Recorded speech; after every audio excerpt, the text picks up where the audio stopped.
What would happen if one of the greatest dangers to your spiritual life came from the very person praying for you? It sounds hard to believe, because most of us naturally assume that anyone who prays in the name of God must be bringing a blessing. We bow our heads, we say amen. We open our hearts and share the deepest parts of our lives. And we almost never stop to consider that the very person praying for us could also become an influence that quietly leads us away from God's will. But have you ever stopped to ask yourself one very important question? Is the person praying for you truly walking with God? The Bible tells us that not everyone who speaks about God truly belongs to Him, and not every influence that appears spiritual leads us closer to Christ. Some of the greatest dangers do not come wearing the face of an enemy. They come in the form of someone who seems deeply devoted, spiritually passionate, and sincerely committed to God.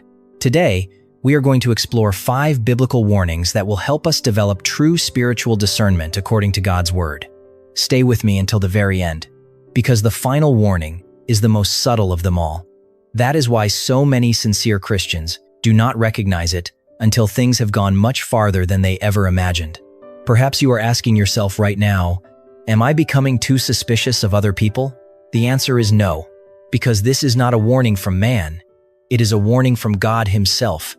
In 1 John chapter 4, verse 1, the Bible says, "Beloved, believe not every spirit, but try the spirits whether they are of God."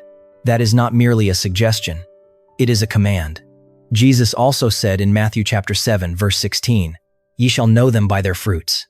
God does not teach us to judge a person by emotional prayers or by an appearance of spiritual passion.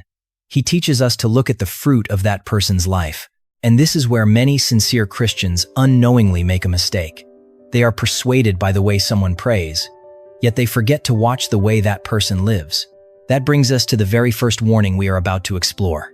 The first warning: a person living a double life. There is one mistake that many sincere Christians often make.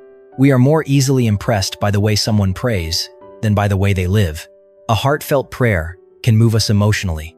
A powerful sermon can fill us with admiration. But Jesus never told us to judge a person by those things. In Matthew chapter 7, verse 16, He said, "Ye shall know them by their fruits." That is God's standard. Words can make a strong impression for a few moments, but a person's life reveals who they truly are over time. When the crowd is gone, when the applause has faded, and when no one is watching, what is truly in the heart will gradually be revealed through the way a person lives, the way they treat others, and the way they respond to correction. A person who truly loves the Lord is not someone who has never stumbled. It is someone who repents and allows the Holy Spirit to continue transforming their life. So before you allow someone to influence your spiritual life, do not listen only to what they say. Watch the fruit of their life, because a person's life always speaks louder than their words. But if this warning can eventually be recognized over time, the next one is often hidden behind kindness and genuine concern. That is why so many people do not recognize it until it is already too late. The second warning: a person who turns your struggles into their story. At first glance, this warning does not seem dangerous at all. It usually begins with a sincere question and a familiar phrase. "Let me pray for you." You trust them.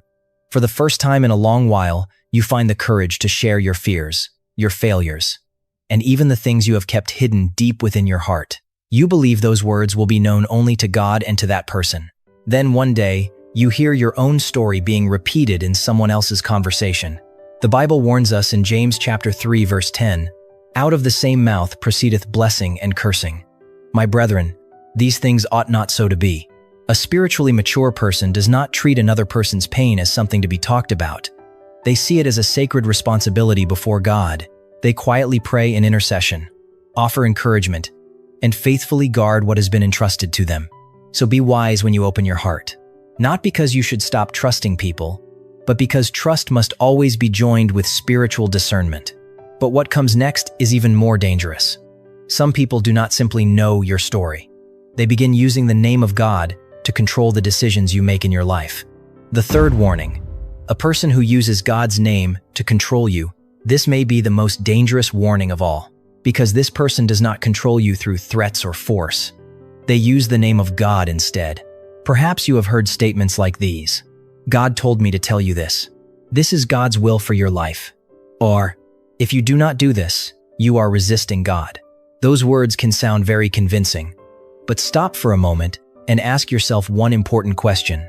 Is God leading you, or is someone else making your life decisions in his place? In Galatians chapter 5, verse 1, the Bible says, "Stand fast therefore in the liberty wherewith Christ hath made us free, and be not entangled again with the yoke of bondage." A genuine spiritual leader will always encourage you to seek God through prayer and his word. They help you grow in your faith.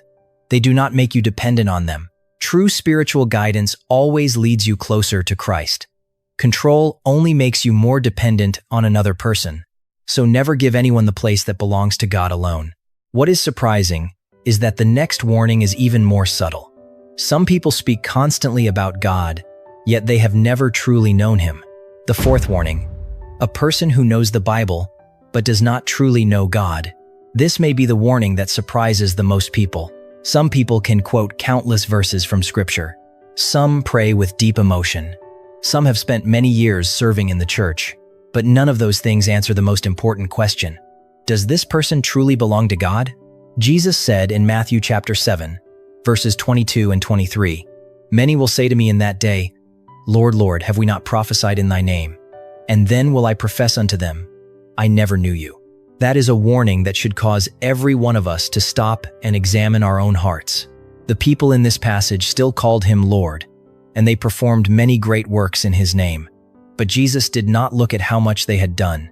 He looked at whether they truly belonged to him. Knowing a great deal about God is not the same as truly knowing God. A genuine relationship with him is always revealed through obedience to his will, not merely through words or outward religious activity. But that leads us to an even more important question. If someone truly knows God, who will they seek to exalt? God or themselves? The answer to that question brings us to the final warning, the most subtle warning of them all, and the one that many sincere Christians have unknowingly overlooked. The fifth warning: a person who is building their own kingdom. This is the most subtle warning of them all. On the surface, everything they do appears to be for God. They serve faithfully. They teach God's word. They pray for many people. Through their ministry, many have even been encouraged and strengthened in their faith. But over time, something begins to change. The focus is no longer on God. Little by little, it shifts toward that person. People begin seeking their opinion more than they seek God's will. They long for that person's approval more than they desire to please God. When one individual becomes the center of everyone's attention, the glory that belongs to God can quietly be redirected toward a human being. Jesus warned about this in Matthew chapter 23, verse 5. "But all their works they do for to be seen of men." Jesus did not condemn serving others. He warned about the motive behind that service. This is the same spirit John the Baptist expressed when he said, "He must increase, but I must decrease." John chapter 3, verse 30.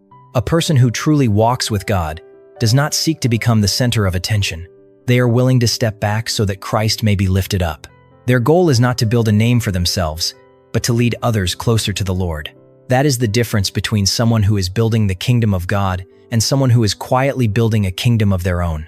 And before you think about anyone else, take a moment to ask yourself one honest question. If one day no one remembered what I had done, if there were no praise, no recognition, would I still be willing to follow God with all my heart? Perhaps that is exactly why, before we pray together, I want to invite you to take one more moment to listen carefully. This may be the very thing God truly wants you to carry with you after everything we have reflected on today. Throughout the past few minutes, there may have been more than one face that came to your mind. Perhaps it was someone who once laid hands on you in prayer. Perhaps it was someone you have always considered a spiritual source of strength. Or perhaps it was someone you never imagined you needed to approach with caution. Do not be too quick to dismiss that as mere coincidence. God often does not warn his children through loud or frightening signs. Many times, he simply touches our conscience with gentle conviction, an uneasiness that we cannot explain. A passage of scripture that keeps returning to our minds, a quiet prompting that causes us to stop and reflect, even when everything on the outside appears completely right and deeply spiritual. Perhaps you have experienced that before. You sensed that something was not right, but then you convinced yourself that you were simply being too sensitive. You did not want to hurt anyone. You did not want people to think you lacked love or faith. So you ignored that gentle warning. You continued opening your heart. You continued trusting. You continued allowing that person to influence your spiritual life until the wounds began to appear. The sad reality is that many times God had already been speaking long before that, not through a loud voice from heaven, but through the gentle leading of the Holy Spirit. In Isaiah chapter 30, verse 21, the Bible says, "And when ye turn to the right hand, and when ye turn to the left, thine ears shall hear a word behind thee, saying, This is the way, walk ye in it." That is a promise for those who are willing to let the Lord lead them. He never promised that you would never encounter hypocrites. He never promised that no one would ever hurt you, but he did promise that he would never stop leading those who sincerely seek him. So if the Holy Spirit is gently prompting you today to take another look at a relationship, an influence, or someone in whom you have placed too much trust, do not respond with fear. Do not respond with bitterness, and do not be quick to judge anyone. Respond with obedience. Allow God to direct every step you take through His Word and by His Holy Spirit.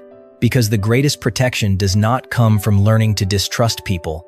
The greatest protection comes from learning to recognize the voice of the Good Shepherd among the countless voices trying to lead your life. And perhaps there is no better way to begin doing that than by coming together before God in prayer. Let us pray together. Heavenly Father, thank you for allowing your word to search our hearts today. Please forgive us if we have spent more time looking at others than examining ourselves. Give us true spiritual discernment. Teach us to love the truth and to walk faithfully in your will. Protect us from pride and from anything that would cause us to seek glory for ourselves. May our lives always reflect Christ, so that all glory belongs to you alone. We pray all these things in the name of our Lord Jesus Christ. Amen. If God has used His word to speak to your heart today, do not let it remain only an emotional moment. Allow His word to continue guiding you through your prayers and in the way you walk with Him each day. If you would like, leave this prayer in the comments. Lord, please give me discernment. Let it become both a personal prayer and a daily reminder for your own heart. And if you believe this message could encourage someone who needs to hear it today, please share this video so they too may be strengthened through the Word of God. May the Lord bless you, keep you, and be with you every step of the way. I look forward to seeing you again in the next video.